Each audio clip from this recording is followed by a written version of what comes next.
तो बड़ी खबर बता दें, नए मदरसों को लेकर यूपी सरकार का बड़ा फैसला आया है। यूपी में अब नए मदरसों को नहीं दिया जाएगा अनुदान। यूपी कैबिनेट ने ये फैसला सुनाया है।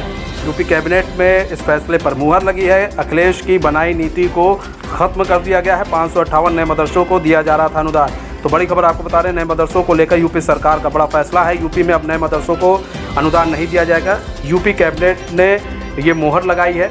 अखिलेश की बनाई नीति को खत्म किया गया है। 558 नए मदरसों को नहीं दिया जा रहा है अनुदान। तो बड़ी खबर आपको बता रहे हैं। तो इस बीच हमारे साथ साजिद हसन जी जुड़ चुके हैं, जो कि सपा के नेता हैं। साजिद हसन जी, स्वागत है हमारे चैनल में आपका। साजिद हसन जी, यूपी कैबिनेट ने एक बड़ा फैसला लिया है। 558 नए मदरसों को जो अनुदान अब नहीं मिलेगा, यूपी कैबिनेट ने ये फैसला लिया है। किस तरह से देखते हैं आप इसको? ये सरकार कभी भी कोई फैसला उससे तो लेती नहीं, समस्त विचारधारा से।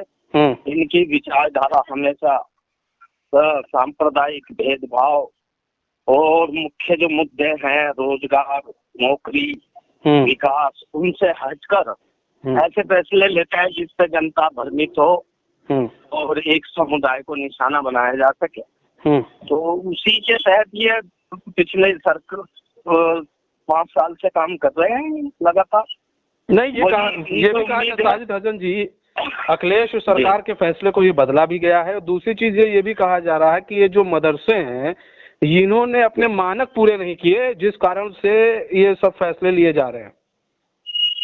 बस मानक तो बहुत सारे स्कूल हैं ऐसे जो भ्रष्टाचार के चलते और सरकार का ये जो सरकारी मशीन भी है जो उसमें भ्रष्टाचार अंदर तक समाया हुआ है, उसके जरिए बहुत जगह सरस्वती शिशु मंदिर है, बहुत सारे सरस्वती शिशु मंदिर हैं जिनका ऐसा जो किसी भी मानक को पूरा नहीं करते और ये भी, लेकिन उन्हें संरक्षण दिया जा रहा है।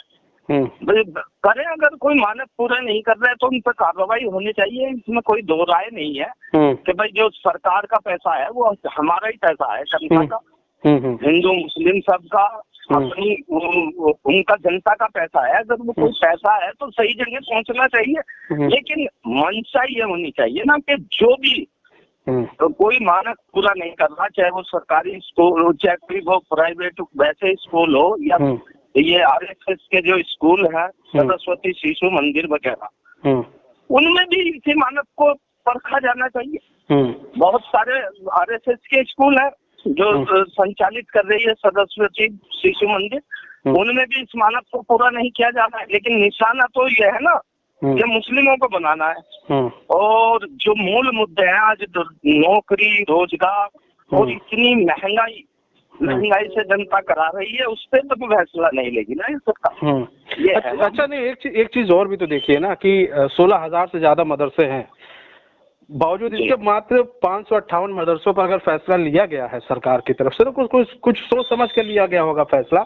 इससे पहले सरकार की तरफ से एक फैसला लिया गया था अप्रैल में कि राष्ट्रगान जरूरी हो गया मदरसे में, क्योंकि बच्चों को देश के प्रति शिक्षा देना और देश के प्रति उनकी सोच को बढ़ावा देने के मकसद से किया गया था।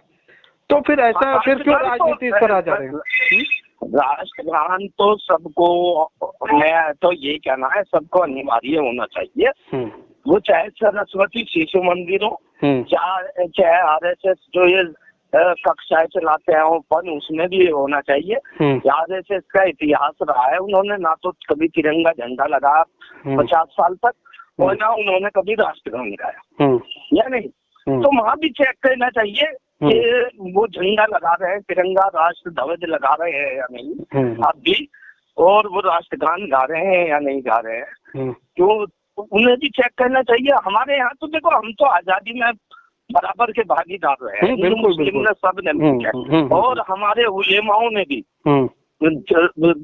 उन्हें इस कदर आजादी की लड़ाई में दरख्त से दिल्ली तक उन्हें लटका दिया गया था फांसी के फंदे पर।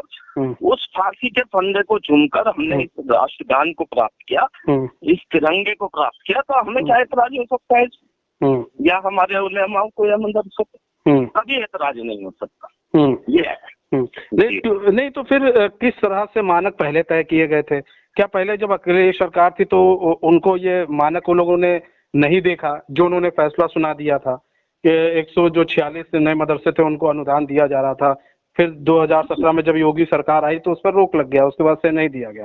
तो क्या अखिलेश की जो सरकार थी वो किस हिसाब से फिर अनुदान देती थी, किस हिसाब से कि बस ये है कि वोट बैंक अगर उनको भी हासिल, यहाँ पर भी तो देखा जाएगा ना तो कि अखिलेश यादव ने वोट बैंक को अपने हत्या करने के लिए इस तरह की हरकत की कि वो जानते थे अगर अपनी सरकार रोकेगी तो फिर हम ये कह देंगे कि क्या नाम है ये हिंदू मुस्लिम करते हैं। ना ये ऐसी सोच कभी नहीं रही समाजवादी पार्टी सरकार की और हमारे राष्ट्रीय अध्यक्ष जी के अखिलेश यादव जी की, उनकी कभी ऐसी सोच।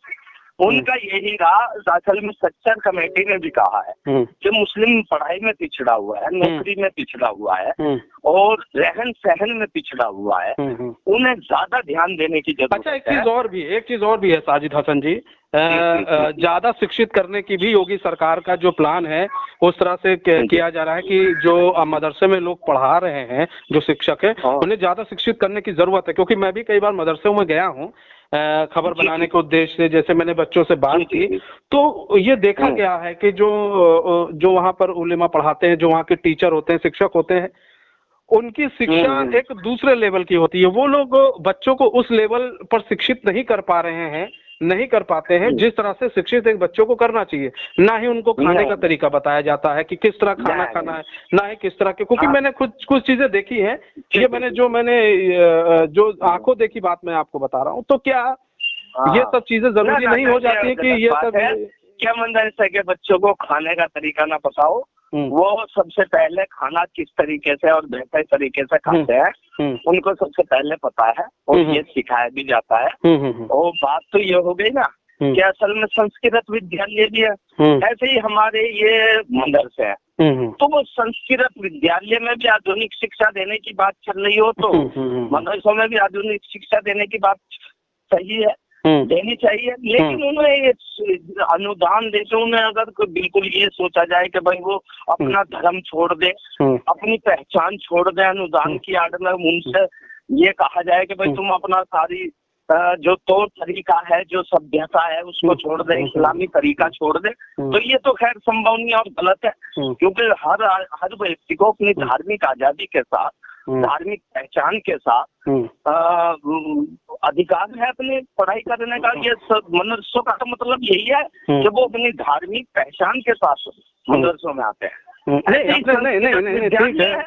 तो अपने धार्मिक विद्यालय है, ठीक है साजिद जी, देखिए बिल्कुल गुरुकुल में ही बच्चे पढ़ते हैं, लेकिन जो एक होती है कि हम अपनी धार्मिक विद्या पढ़ते हैं कि हमको बताया जाता है। देखिए हर चाहे कोई हो, कुरान हो चाहे गीता हो, कुछ भी हो, सब में एक ही चीज सिखाई जाती है कि अच्छे से रहिए, अच्छे से खाइए, अच्छे से पीजिए, सबका सम्मान कीजिए, सभी धर्मों का सम्मान कीजिए, सब में ही पढ़ाई जाती है। लेकिन उसके बाद आ जाती है शिक्षा। जब आप शिक्षा की बात करेंगे तो आप अगर गुरुकुल में जाकर देखिए और अगर आप मदरसों में जाकर देखिए तो वहां पर थोड़ा जो शिक्षा का स्तर है, या तो फिर ये जो टीचर्स हैं बच्चों को उस हिसाब से फिर शिक्षा नहीं दे पा रहे हैं, या फिर उनकी शिक्षा उस मतलब योग्य नहीं होती कि बच्चों को उस हिसाब से शिक्षा दी जाए कि बच्चे उस हिसाब से फिर योग्य निकले, IAS PCS बने। ये जरूरी है कि नहीं है? ये तो सब जानते हैं कि भाई एक मुस्लिम भी अगर IAS PCS बनता है तो सबके ये देश के लिए ही अच्छी बात होती है। तो फिर आखिर इस तरह की पढ़ाई पर अगर योगी सरकार ने भी सोचा है विचार, क्या वो जो शिक्षण संस्था है मदरसों की उसको और भी बेहतर करने की कोशिश की जा रही है, तो फिर इसमें राजनीति क्यों हो रही है? बेहतर होनी चाहिए, लेकिन ये नहीं होनी चाहिए कि उनकी धार्मिक पहचान मिटाने के साजिश की जाए या उनके धार्मिक तौर तरीकों को बदलने के लिए साजिश के रूप में RSS की साजिश का एजेंडा चलाया जाए। क्या RSS चाहेगी कि मदरसों से इस्लामी शिक्षा का और इस्लामी तरीका बदल दिया जाए? तो ये सोच नहीं होनी चाहिए। अगर सोच है उन्हें अच्छी शिक्षा देने की, अच्छे तरीके से उन्हें कंपटीशन में शामिल कराने की और अच्छी तरीके से उन्हें नौकरी देने की अगर सोच है तो वो बढ़िया है, हम उसका स्वागत करते हैं। लेकिन अगर उनका सोच ये है कि RSS सरकार के जरिए उनमें मदरसों में अपनी नीति चलाए, अपना एजेंडा चलाए, तो ये गलत है और इसका हम विरोध करते हैं। अगर सरकार की मंशा बाकी में मुस्लिमों की शिक्षा आगे बढ़ाना चाहते हैं, आधुनिक शिक्षा से भी जोड़ना चाहते हैं और इस्लामी जो तौर तरीका है उसकी पहचान भी उनकी रहनी चाहिए, तो हम स्वागत करते हैं। और अगर ऐसी कोई मानक की बात है तो मानक तय होने चाहिए। मानक और स्कूलों में भी तय होने चाहिए। आज स्कूलों की बहुत बुरी स्थिति है, भ्रष्टाचार अंदर तक समाया हुआ है। जांच होनी चाहिए सरस्वती शिशु मंदिरों की, उनकी मदरसों से ज्यादा तादाद है, मदरसों से कई गुना ज्यादा तादाद है RSS के सरस्वती शिशु मंदिरों की। और वहाँ पे आरोप ये लगता है कि वहाँ पे शिक्षा नहीं है, कट्टरवाद को फैलाया जा रहा है, वहाँ धार्मिक उन्माद की बातें RSS द्वारा बताई जा रही। तो इस पे भी जांच होनी चाहिए कि उन्हें क्या सिखाया जाए। होनी चाहिए शिक्षा की बात, देशभक्ति की बात, लेकिन उन्हें एक वर्ग विशेष के खिलाफ तैयार किया जा रहा है कि उनमें नफरत फैलाई जाए, इसकी भी जांच होनी चाहिए। कुल मिला के आपको लग रहा है कि एक वर्ग विशेष को टारगेट किया जा रहा है योगी सरकार द्वारा? बस सिर्फ परेशान करने का मकसद है, बदनाम करने का मकसद है, और कुछ नहीं। मैंने इतनी कम संख्या का जो आंकड़ा दिया है कि इतने मदरसे हैं, इससे कई गुना ज्यादा तो सरस्वती शिशु मंदिरों में मिल जाएंगे। बहुत बड़े धन्यवाद साजिद हसन जी हमारे साथ जुड़ने के लिए और अपना बहुमूल्य समय देने के लिए। तो आपको बड़ी खबर बता दें, यूपी कैबिनेट का बड़ा फैसला आया है। जो नए मदरसे हैं उन्हें अनुदान नहीं दिया जाएगा। 558 नए मदरसों को अनुदान बंद कर दिया गया है। 2017 से यह अनुदान नहीं दिया जा रहा। अब कैबिनेट में भी फैसला आ गया है कि अनुदान नहीं दिया जाएगा। वहीं अब राजनीति भी शुरू हो गई है। सपा का कहना है कि सिर्फ एक वर्ग के लोगों को टारगेट किया जा रहा। वहीं जो बीजेपी उसका कहना है मानकों को नहीं पूरा किया जा रहा था, जिस कारण इस तरह के फैसले लिए गए हैं।